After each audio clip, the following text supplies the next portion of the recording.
അസ്സാം വലൈക്കും. അങ്ങനെ പറഞ്ഞു പെരുന്നാളായി. പെരുന്നാളിനന്ന് പപ്പൻ്റെ മൊത്തം ഫാമിലി കൂടിയതാണ്. ഇവിടെ വെച്ചതാണ് പരിപാടി ഉണ്ടായത്. നമ്മളൊരു ഉച്ച കായപ്പോഴാണ് എത്തിയത്. കുറേ കുട്ടികളുണ്ട്, അതുകൊണ്ട് തന്നെ അവർക്ക് കളിക്കാൻ നല്ല ആളായി. ഇവരെ ഈ കളിയൊന്നും കാര്യമാക്കാതെ എത്ര ഒച്ച ഉണ്ടായിട്ടും ബേബി നല്ല ഉറങ്ങുന്നുണ്ട്. അത് കഴിഞ്ഞപ്പോൾ പിന്നെ നമ്മൾ ഫുഡ് കഴിക്കായിരുന്നു. ചിക്കൻ ബിരിയാണിയും ബീഫ് ബിരിയാണി രണ്ടുണ്ട്. കാരണം ചിലവർക്ക് ചിക്കനാണ് ഇഷ്ടം, ചിലവർക്ക് ബീഫാണ് ഇഷ്ടം. ഫുഡൊക്കെ കഴിഞ്ഞപ്പോൾ പിന്നെ മൈലാഞ്ചി ഇടൽ പരിപാടിയിലേക്ക് നിന്ന്. മൈലാഞ്ചി ഇടലിലേക്ക് വരുമ്പോൾ പിന്നെ എല്ലാവരും എക്സ്പേർട്സ് ആണ് ഇവിടെ, കാരണം എല്ലാവരും നല്ലോണം ഇടുന്നുണ്ട്. പിന്നെ ഇവരൊക്കെ ചക്ക പൊളിക്കാൻ നിന്ന്. ചോറൊക്കെ കഴിഞ്ഞപ്പോൾ പിന്നെ എല്ലാവരും വർത്തമാനത്തിന് ഇരുന്ന്, ഉമ്മമാരും വല്യമ്മമാരൊക്കെ. നമ്മൾ ചോറ് കഴിക്കാൻ കുറച്ച് ലേറ്റ് ആയിക്കണേ, പക്ഷെ എന്നാലും ചായൻ്റെ സമയമാകുമ്പോൾ ചായ എടുക്കുമല്ലോ. ചായ കൂടി കഴിഞ്ഞപ്പോൾ പിന്നെ നമ്മളൊക്കെ പിന്നെ കളിക്കാൻ നിന്ന്. റുബിക്സ് ക്യൂബ് സോൾവ് ആക്കൽ അത്ര എളുപ്പമല്ല, എന്നാലും അറിയുന്നവർ നമ്മളെ കൂട്ടത്തിൽ ഉണ്ടായിട്ട് സുഖമായി.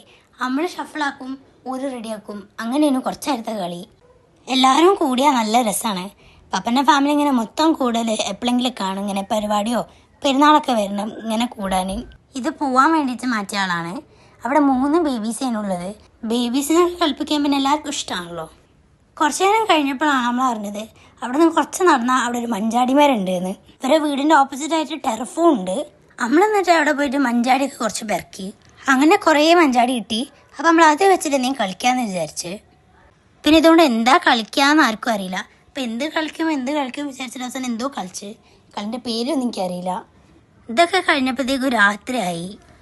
നമ്മളവിടെ നിന്ന് ഇറങ്ങുമ്പോൾ തന്നെ ലേറ്റ് ആയിക്കണേ. പോവാന്ന് പറഞ്ഞിട്ട് പിന്നെ ഇരിക്കും. അങ്ങനെ കുറച്ച് നേരം കഴിഞ്ഞിട്ടാണ് ഇറങ്ങിയത്.